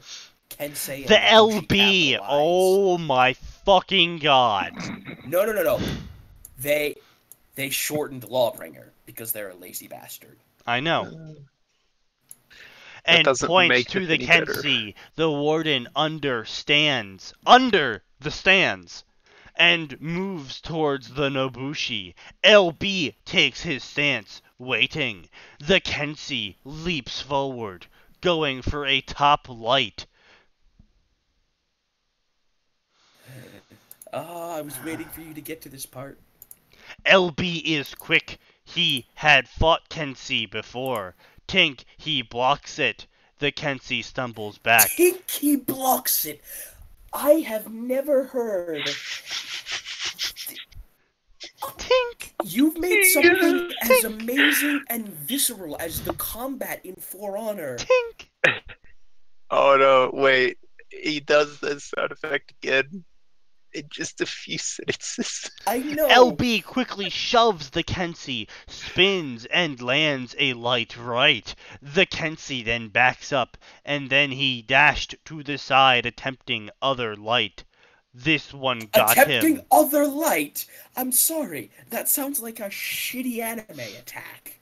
This one got him. LB tries to regain his stance, but he's too slow, and the Kenshi lands another light poke. This penetrated his armor, stabbing him in the gut. Oh, a light poke that stabbed him in the gut, eh? Oh, fuck off. Luckily, it wasn't deep, but the Kenshi doesn't give up and tries finishing his combo. Well, But the LB had his stance! Tink! The LB buries it. Start a combo. And what is the Kenshi swinging that it's making this noise? The Kenshi slips from the parry and falls down. LB does his unblockable ad motum inimicus. He hits the Kenshi with a last moan. The Kenshi stops moving. Maybe they are just writing porn at this point. He looks over to the warden. The warden had his long sword already in the Nobushi. Why is that capitalized? He already had his long sword in the Nobushi. Oh my god. I think we actually stumbled on the porn and didn't realize it till now. He grabs her left shoulder and stabs it deeper. Looking at the stab, blood staining his sword like a waterfall. Still hasn't disproved it for being porn. He pulls it out, pushing her to the floor. He looks at the lawbringer and gives a nod. Behind you, he shouts! LB quickly turns around, expecting an enemy, but instead, a black hole! It sucks him in. With nothing he can do, he gets pulled in. Sneaky, hold up. You need to go back and redo that black hole properly. No, fuck off. You're a Dota player. You know exactly how you need to say that. No, fuck off. But the warden grabs his hand. Don't let go! LB lets go of his pull axe. Not sure how to actually spell it. I like how somehow he thinks pull is spelled like pull. I don't understand! It's a pole with an axe at the end of it! It's a pole axe! Not a pull axe. Actually, wait, isn't it actually spelled out in game? It should be. Guys, do you want to know what the worst part about this is? What? The author claims to be from the United States of America, and it therefore implies they are a native English speaker.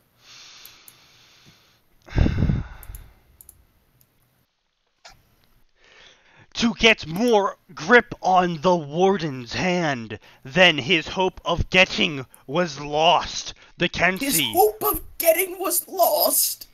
Chest bloody. A few rib cages. Hold on! Holy shit! Just a few rib cages sticking out.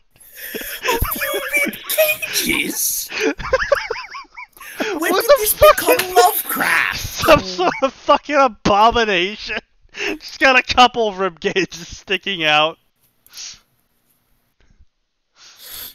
Die! He kicks them in before falling on his knees and slumping to the right. Dead at last.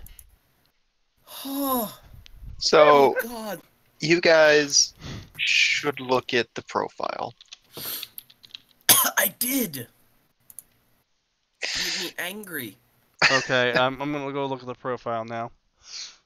Golden Sunslinger. I am Sub-Zero Tan. I am 13. Note, this is my first time. My first story is going to be Mortal Kombat 10 times Ruby. Why the fuck are you... Hold the fuck up! What fucking parent is letting a 13-year-old play Mortal Kombat 10? Games I have. Destiny? Fucking, what is wrong with this parent? No, Destiny is teen.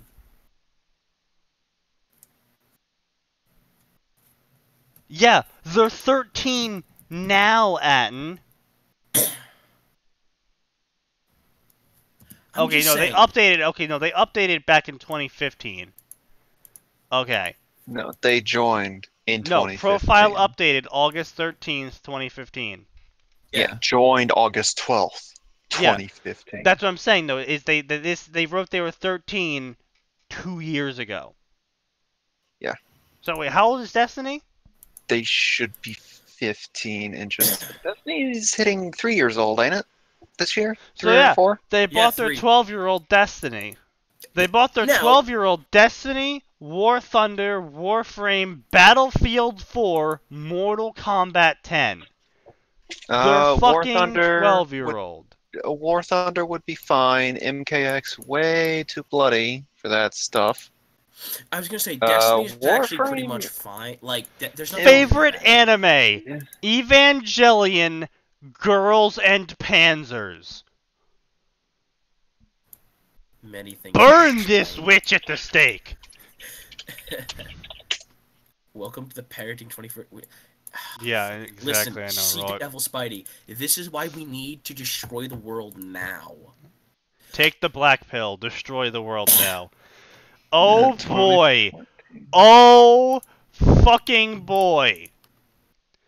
The Ruby Mortal Kombat crossover is literally called Ruby Mortal Kombat crossover.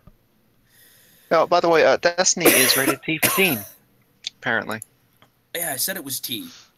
I didn't hear that then. The Golden My apologies. Sunslinger, a fully Vanguard armor warlock named Leo, goes to slay the Heart of Dark, but as he steps into circle, his ghost tells him something's wrong before they could react. They were gone into world full of grim.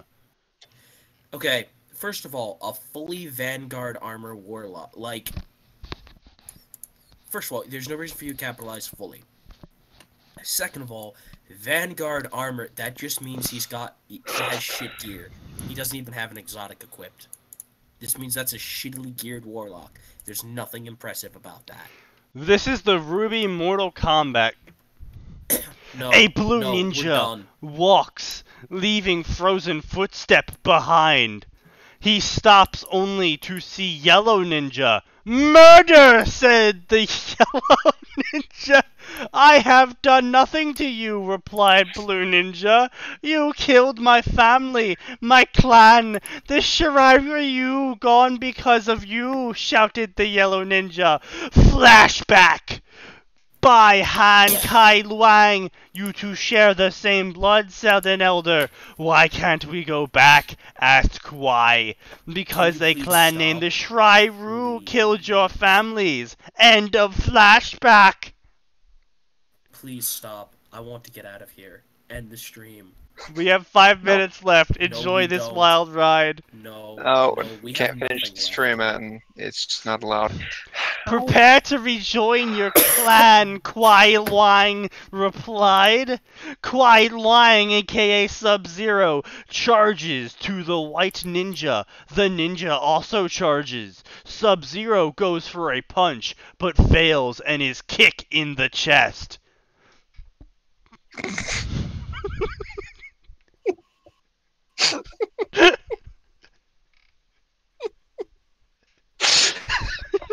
It's Is kick Let in it the chest. end.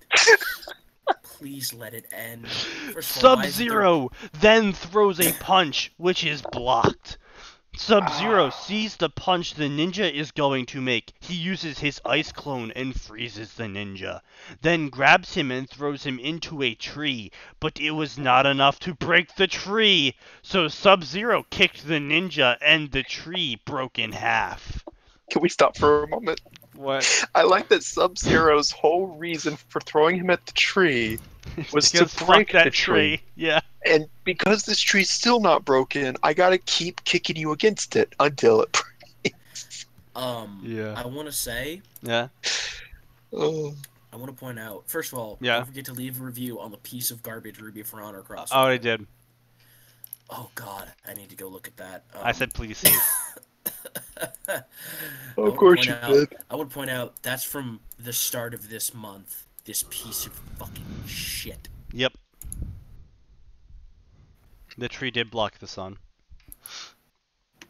The ninja quickly got up and countered some of Sub-Zero's punches and kicks before doing a flame kick, which sent Sub-Zero flying through the air. Through, as in being tossed. The air, which then he flam-ported up and kicked Sub-Zero down. Sub-Zero quickly stood up and the ice slide to the ninja. But the ninja disappeared. Arrgh! Sub-Zero yelled as he fell a kick to the side of his ribs and then a Stop kick it, to you're the hurting knee. me. Sub-Zero was cracking. Oh wait, Are you? Listen, You just you're did an hurting me. entire line. yeah, I did. Sub-Zero was on one knee and did a swoop with his somehow heel leg. Sneaky. I don't have much left in my soul. He Killing what's stood there. up and stepped on the ninja's back, which he heard a cracking, then was tripped face first and got up only to see the ninja stood up perfectly fine. But what he didn't see was the kunai. It impaled itself in Sub-Zero's head. Everything went black. I think what hurts me the most in this isn't even the broken grammar. It's the fact that he refers to both of them as ninjas.